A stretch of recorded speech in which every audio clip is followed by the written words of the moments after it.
The arc in space began, just as Rose did, one of the most successful eras in Doctor Who's history. The Hinchcliffe-Holmes partnership that created so many classics and practically redefined the show forever made its debut in this story. It's funny, therefore, that the script was actually based off an original by John Lucarotti, a Hartnell-era author of free historicals. His contributing a sci-fi script that would start off a new era 10 years later is mildly amusing, as if Rose had been based off an idea from the McCoy-era writer. Wouldn't that have been an interesting start to the new series, to be blasted with anti-Thatcher messaging and a Kev McCulloch score? I suspect even those who adore the McCoy era might admit that would not have been a brilliant idea. How much of Lucarotti's original script remains in the finished product is speculation, but the generally accepted answer is not very much, and given how obviously the finished script is quintessentially Robert Holmes, it's difficult to disagree. This story is a well-plotted character piece that relies on strong themes and never for a moment fails to take itself seriously. It's a classic, and one that starts the show's most creatively successful era in my view with a bang. Key to its success though, and above all else, is the fact that it creates a cast of well-rounded guest characters and uses them to excellent effect. In a way, they drive the story just as much as the regulars do, indeed one could argue that it's their story first and foremost. It makes this story what it is, and provides a contrast with a certain post-2005 series that does not do this terribly often, and thus suffers because of it. We'll start by talking about the non-script elements, because they're just as important to the overall success of this story. Director Rodney Bennett was not a terribly prolific one for the show, doing just this, the subsequent story, and the Sontaran experiment, which, fun fact, the 6 episodes that make up these 2 stories were originally going to be one story, and they were split in 2, with the location time going to the Sontaran story and the studio time going to this one. Oh, and the other story he did was The Mask of Mandragora, which was 2 years later. It's a pity he didn't do more on the basis of this story though, as the directing in this story is sublime. Atmosphere, tension and horror are prioritised above all else, despite the limitations of the 70s set design.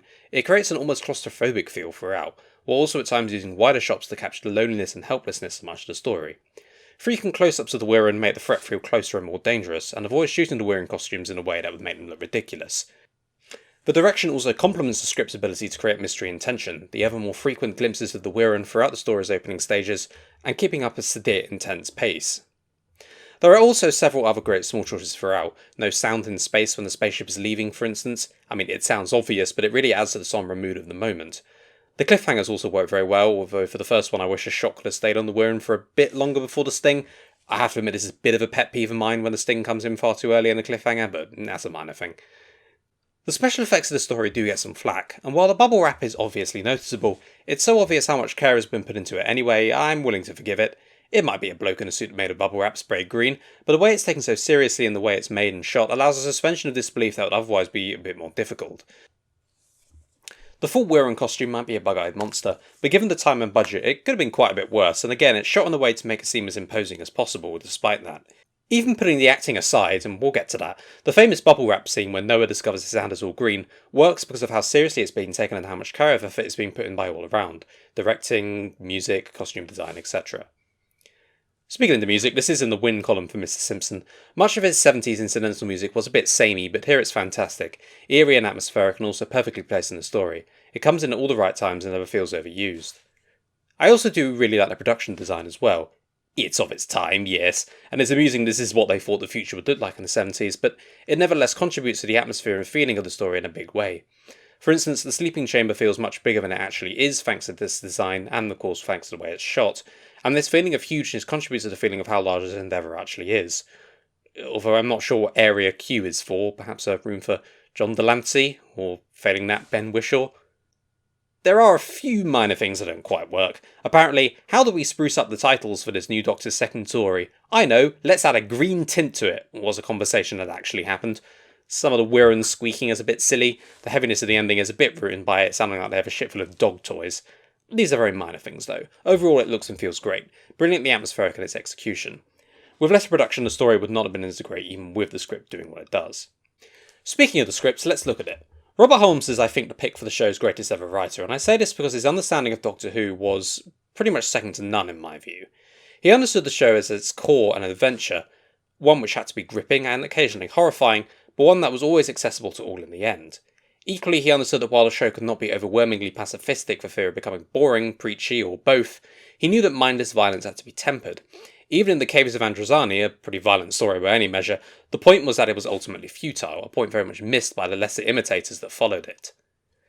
Doctor Who as campy farce versus Doctor Who as dark intellectual sci-fi is a debate for another time, But the work of Holmes is one of the main reasons I'm in camp number 2, simply because there's so much dedication to the series in his work. Never does he wink at the camera or just treat it as some stupid cardboard kid show with wobbly sets. The fact he's willing to write a commentary on the qualities of the human spirit in this series is to me a major reason why his work is so loved. And that there were people willing to do that is a major reason the show is as beloved as it is now, even after all these decades. Above all though, Holmes' understanding of the importance of characters what elevates him in my view.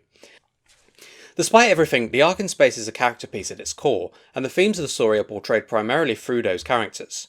It was always his strength, just as Androzani is at its core the story of the Doctor, Perry, Sharazjek, Morgus, etc., rather than just the story of Androzani, Minor, and Spectrox and all that. Likewise, the arc in space is the story of the Doctor, Sarah, Harry, Rogin, Libri, and especially Noah and Vira. It's all the stronger because of that. Let's look at the regulars first though, which is an important thing to do because part 1 of this story is a very rare beast, and as far as I can tell, the only time on TV between The Edge of Destruction and Heaven Sent where it actually happens. An episode which only features the regular cast. Well, nearly, there's a voiceover, but given that's only a recording and not an actual character, I think it counts. This was an important moment, I think. Firstly because out of the 3 characters, 2 had only been introduced in the previous story, and much about them had to be established now. Secondly, it was a wise use of the available time, in that the story as it was probably going to struggle to fill out 4 episodes, so using the first to build mystery, tension, and indeed character was a smart idea. Finally, it allowed the character interactions to set the stage for how they would shape the more important events to follow. The interplay between the Doctor and Harry in this first episode is foundational to both characters. The Doctor's treatment of him is a little out of character for the 4th Doctor as he would truly evolve, but the dynamic created here is worth it. His witty punches and Harry's everyman personality make it feel much less like what it is. It helps the jokes are actually funny. You haven't touched anything, have you, Harry? Me? Well, there are only 2 of us here, and your name is Harry. And that when Harry does prove himself to be not entirely incapable, the Doctor's responses are accepting enough to prevent them from being too mean-spirited, but not too at-a-boy as to undermine the previous work. It also helps that the dialogue is very witty and punchy, but also feels natural. It holds the interest, but also feels absolutely just like 2 normal people speaking, rather than, well, the over-the-top dirge Stephen Moffat made his trademark. Although, it does seem all of this came about because Harry fumbled about in the TARDIS. A little trip to the moon, you said, just to prove to Harry. Well, I didn't expect him to start messing about with the helmet regulator. Well, playing with a helmet regulator obviously caused some Vikings to enter the TARDIS to protest about the intolerable restrictions on their headwear, which caused a distraction that led them to the far future. Or perhaps he could allow me to come up with an even more convoluted and lame joke, I'll think on it.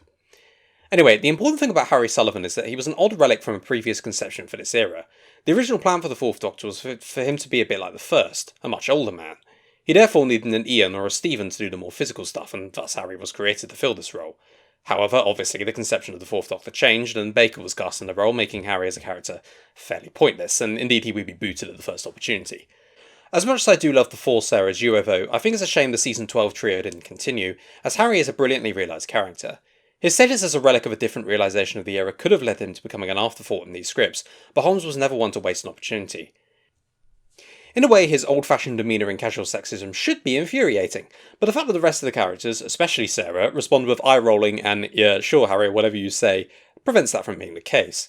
Particularly priceless is how he calls her Nerf Smith, and Sarah shoots him a look that perfectly says, "fuck off, Harry." Elisabeth Sladen was such a treasure, but we'll get to that. But there's more to Harry than being from a man from the 50s trapped in the 70s taken to the far future.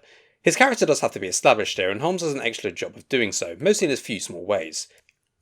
He's a bit of an oaf, to be sure, but he makes up for it in a commitment to duty, and the fact that he is a doctor and a committed one means that he can't be unintelligent. It's demonstrated that despite the Doctor's dismissal of him early on, he does show he's very able. It's honestly a nice low-key character arc, going from the idiot who fumbled about with the helmet regulator to helping with the rebirth of the human race. Despite everything, he is very skilled, and can put those skills to good use. It does obviously help he has a performer who can deliver, and Ian Marter does indeed deliver the goods. I particularly like how he plays Harry more confidently as the story goes on. His body language bombs around in part 1, but he's far more assured by the story's end. Again, it's a pity the character was written out when he was, and even more of a pity that Marter was sadly taken from us at such a young age and unable to reprise the role later on.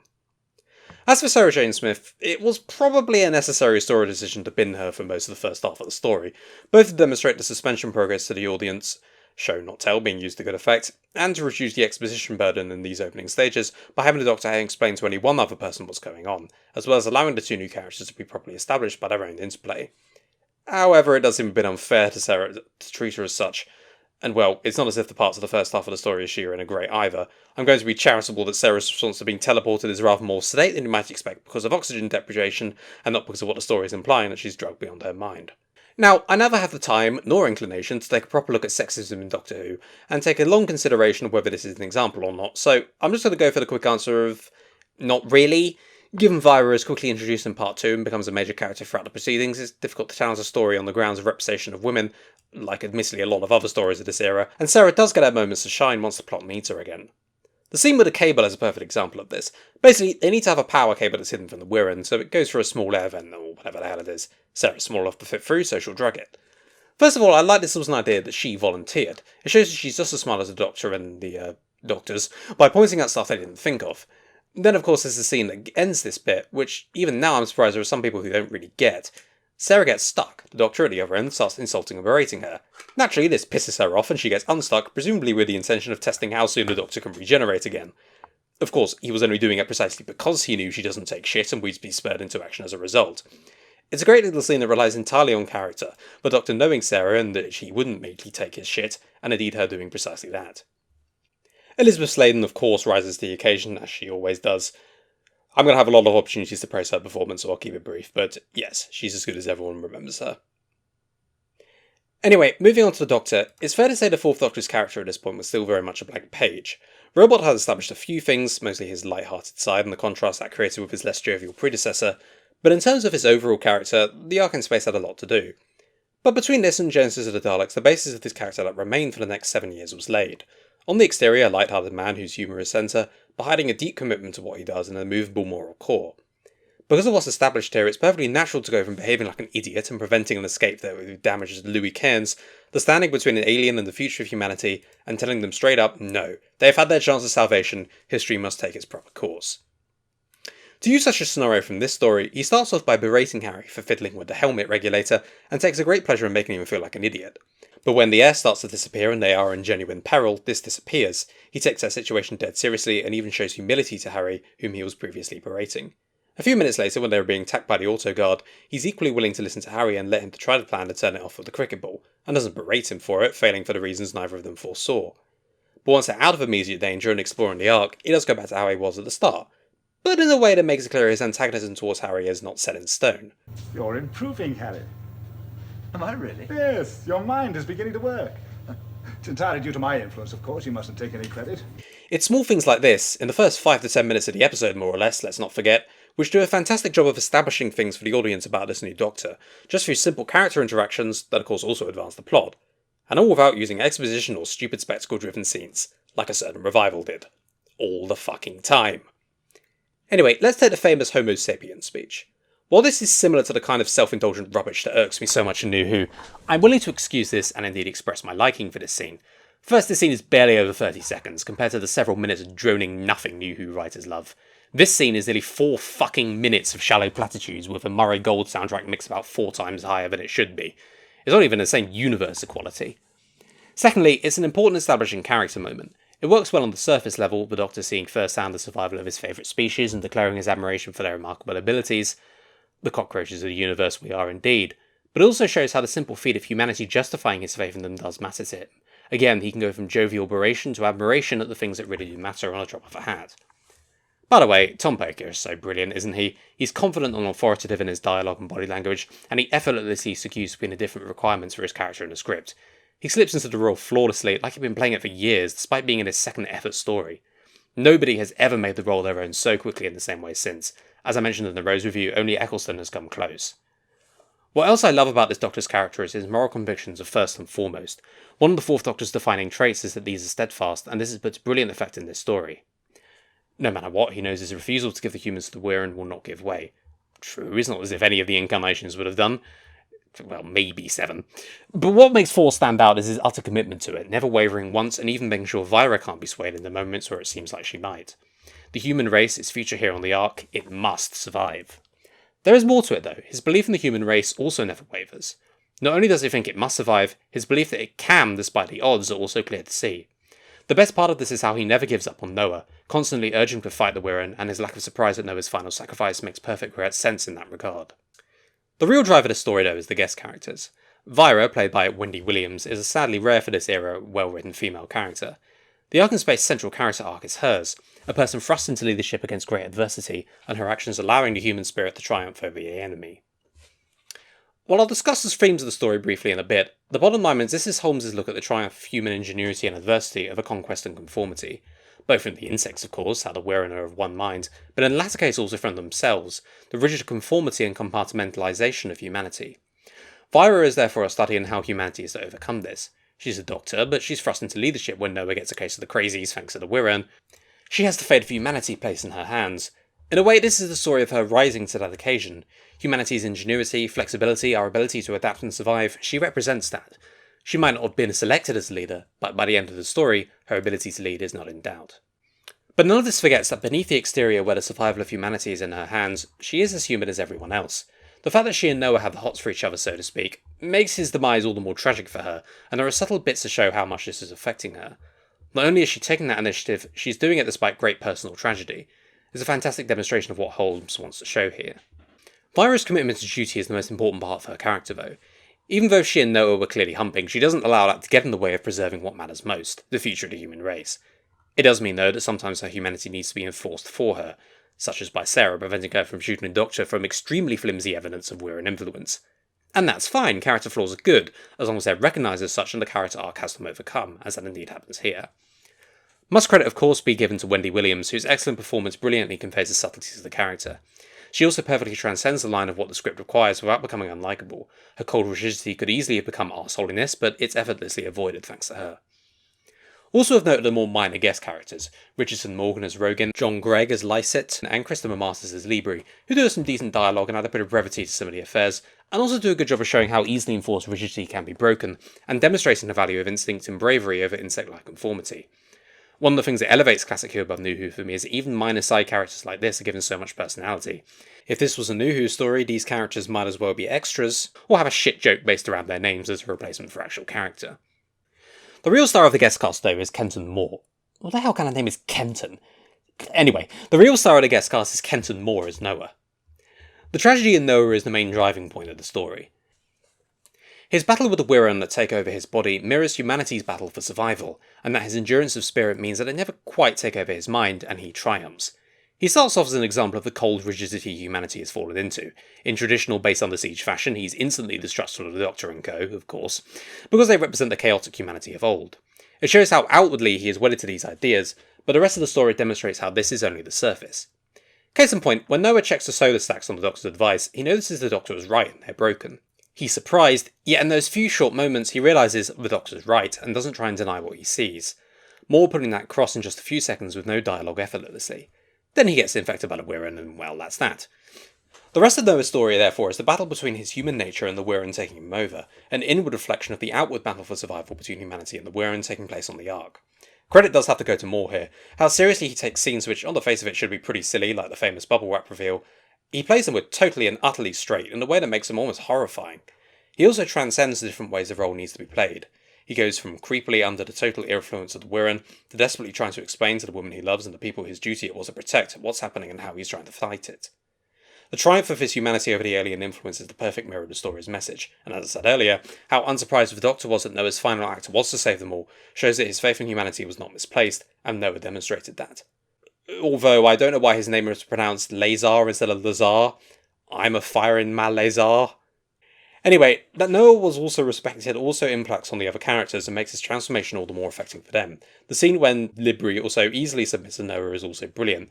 Noah being subtly creepy and Libri obviously being unable to comprehend his leader's change perfectly demonstrates the faith his crew had in Noah. Stuff like this adds the extra layers that make or break side characters. Anyway, I've already spoken a bit about the themes and stuff, so this is what I'll look at now. Firstly though, I'll take a brief look at some of the small issues I have with this story. It's not much, but it is all worth mentioning. The we're all pure and genetically perfect stuff at the start of part 2, I get why it's there, to show humanity as it wakes up is stuck in a rigid conformist insect-like society and needs to embrace true humanity to survive. So I get it, but it's still awkward as fuck, like, jeez. If you want me to sympathise with these people, don't have them basically endorse eugenics. Basic stuff there, Bob, mate. Also this. The entire human race in one room. All colours, all creeds. Yeah, not that we actually see this, of course. Yes, I know it was the 70s, but actually having some minorities to represent this is something other stories at the time managed, and this one should have done as well. In any case, the first half or so of part 2 is where the story is actually at its weakest. The pacing and atmosphere sort of grinds to a halt as everyone wakes up and everyone has to exposit.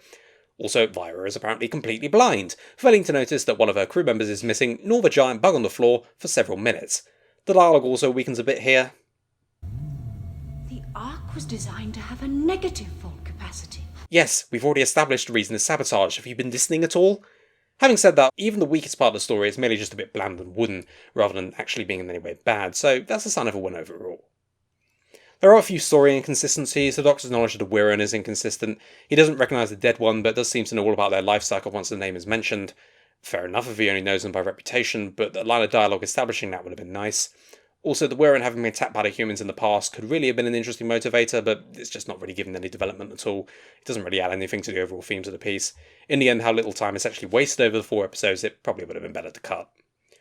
Also, the finale revolves around a simple transport ship being able to generate twice as much power as an advanced space station, holding several thousand people and constantly self-repairing.